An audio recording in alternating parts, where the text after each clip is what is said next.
కథాకమలం కథల వెల్లువ ఆలకించి ఆలోచించి ఆచరిద్దాం. 10th August Monday, yet another fresh day. నా అందరూ కూడా ప్రాజెక్ట్స్ తీసేసుకున్నారా? పిల్లలు, ఆఫీస్కి వెళ్ళేవాళ్ళు, ఇంట్లో మమ్మీ డాడీ అందరూ కూడా. ఎందుకంటే Monday is a fresh day. We accept the fresh project and try to do on it కదా. మరి ఈరోజు అక్బర్ బీర్బల్ సిరీస్ 17th స్టోరీలో ఏం విన్నాము అంటే, అసలైన మానసిక రుగ్మత ఏంటి, అసలైన మానసిక రుగ్మత ఏంటి. సో ఒకరోజు ఎప్పట్లాగే బీర్బల్, అక్బర్ ఇంకా ఇతర మంత్రులు, ఇతర రాజ్యాల నుంచి వచ్చిన రాజులు, యువరాజులు అందరూ కూడా కొలువు తీరు ఉన్నారు. అందరూ ఎప్పుడూ ఉత్సాహంగా ఉల్లాసంగా ఉండే అక్బర్ మహారాజు కొంచెం నీరసంగా బాధగా ఎప్పట్లాగా లేరు. సో ఆయనకి ఏమన్నా హెల్త్ ప్రాబ్లం వచ్చిందా అని చెప్పి మంత్రులందరూ కూడా డాక్టర్స్ని, మళ్ళీ హకీంని అందరినీ పిలిపించారు. ఎవరు వచ్చినా కూడా ఆయన పరిస్థితి మారలేదు. అలాగే నీరసంగా నొప్పులు ఉన్నట్టు, అంటే ఏదో ఒక డల్నెస్ కనిపిస్తూ ఉంది. So he is not happy with body and mind అని అందరికీ అర్థమవుతుంది. బీర్బల్ కాసేపటికి వచ్చి, జహాపన, నేను అడిగే విషయాన్ని విని ఏమీ అనుకోవద్దు. దయచేసి మీరు ఎంత నికార్సుగా నాకు సమాధానం ఇస్తారో అంత నికార్సుగా నేను కూడా మీకు మీ రోగాన్ని, రుగ్మతని తగ్గించేస్తాను అన్నాడు. తగ్గించేస్తావా? ఏం చెప్పను, నాకు చాలా బాధగా ఉంటుంది.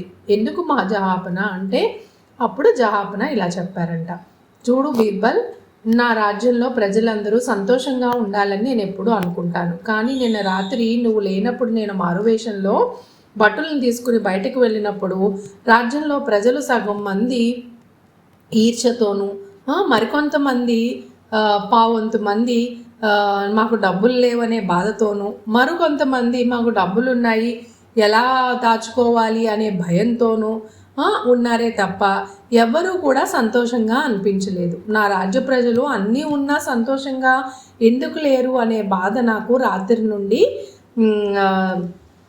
ఒకటే ఆలోచనతో నేను రుగ్మతకి గురయ్యాను. ఇది నా బాధ అని చెప్పాడంట. అప్పుడు వెంటనే బీర్బల్ చిరునవ్వు నవ్వి, మహారాజా, దీనినే మరి మానసిక రుగ్మత అంటారు. మరి వాళ్ళేం బాధపడుతున్నారు? మానసికంగా బాధపడుతున్నారు. శారీరకంగా తక్కువ, మానసికంగా ఎక్కువ బాధపడుతున్నారు. మరి వాళ్ళ బాధను చూసి మీరు కూడా మానసికంగానే బాధపడుతున్నారు అంటే నాకు అర్థం కాలేదు బీర్బల్, అర్థమయ్యేలా చెప్పము అన్నారు.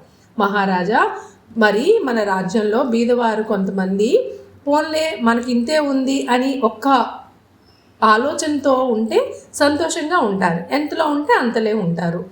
మిగతాది రాజ్యపు రాజుగా మీరు చూసుకుంటారు. కానీ ఆ నమ్మకం కానీ ఆ తెగింపు కానీ లేనివాడు, అయ్యో మాకు ఇది లేదు అది లేదు అని బాధపడుతున్నారు.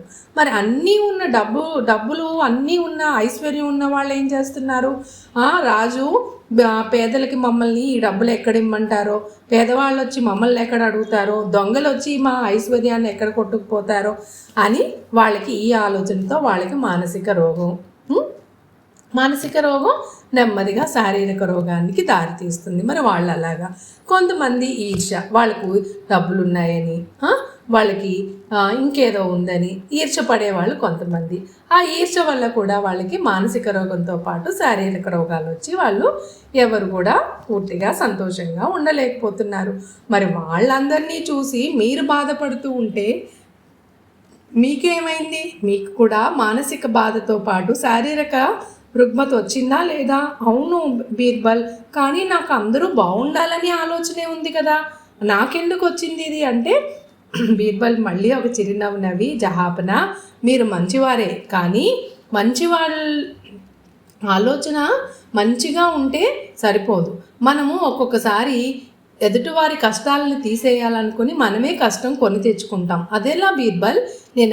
నేను ఎవరి కష్టాన్ని కొని తెచ్చుకోలేదే. మీరు కష్టాన్ని కొని తెచ్చుకోలేదు జహాపన. మీరు ఏమీ మీరు చేయగలిగినంత మీరు చేస్తున్నారు.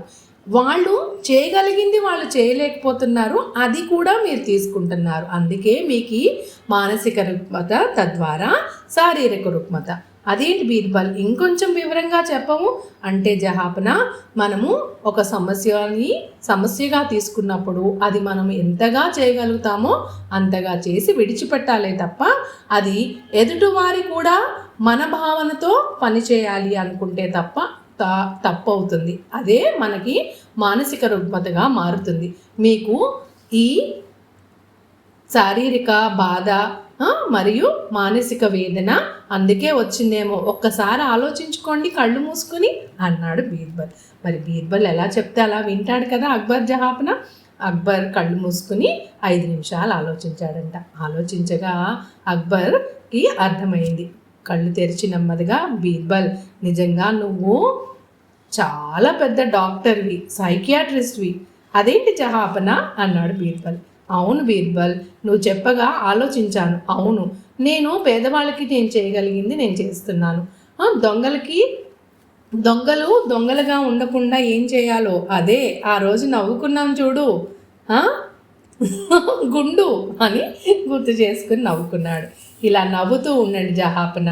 ఎప్పుడైనా సరే, ఏ మనిషి అయినా సరే, మనం చేయగలిగింది సాధ్యమైనంత వరకు చేసి మిగతాది ఎదుటి వారికి వదిలేయాలి. ఎందుకంటే ఎవరి బాధ్యత వారు తీసుకున్నప్పుడే మానసిక రుగ్మత ఉండదు, శారీరక రుగ్మత కూడా ఉండదు. అందులో మీరు చేయగలిగింది ఏమీ లేదు. మీ ఆలోచన వల్ల ఎదుటి వాళ్ళు మారాలి అనుకోవటం కూడా ఒక్కొక్కసారి పెద్ద మానసిక రుగ్మతే అవుతుంది. అవును బీర్బల్, నిజం. నేను నా పనులను ఇంకొంచెం సమృద్ధిగా చేస్తాను, అంతేగాని ఎదుటివారు కూడా నాలా ఆలోచించాలని నేను కోరుకోను అని బీర్బల్కి ఎప్పట్లాగే ఒక పెద్ద హగ్ ఇచ్చేసి మంచి బహుమతి ఇచ్చేశారంట. భలే ఉంది కదా. సింపుల్గా ఉన్నా కూడా ఒక్కొక్కసారి మనం కూడా బాధపడుతూ ఉంటాము. ఆ బాధ ఎందుకో తెలీదు. ఎందుకు? మన మనసును అడిగితే మన మనసే చెప్పేస్తుంది. అతిగా ఆలోచించడం, మనంగా ఉంటే చూడండి ఎప్పటికైనా కూడా బాధ ఉండదు. మనంగా ఉండటం అంటే పొగరుగా ఉండటం కాదు. వేరే వాళ్ళ కోసం మనం, లేకపోతే వేరే వాళ్ళకి అవి ఉన్నాయి ఇవి ఉన్నాయి, నా వల్లే వాళ్ళు బతుకుతున్నారు, నేనే వాళ్ళకి హెల్ప్ చేస్తున్నాను అనే అహంకాని, లేకపోతే నాకు వాళ్ళు ఏం చేసేస్తున్నారు అనే ఉదాసీనత కానీ ఉండకూడదు.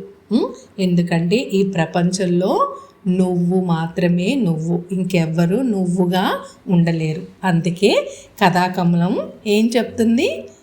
Be always you. ఓకే, మరి సర్వే జనా సుఖినో భవంతు, లోకా సంస్థాం సుఖినో భవంతు. జై హింద్. ఉంటాను మరి.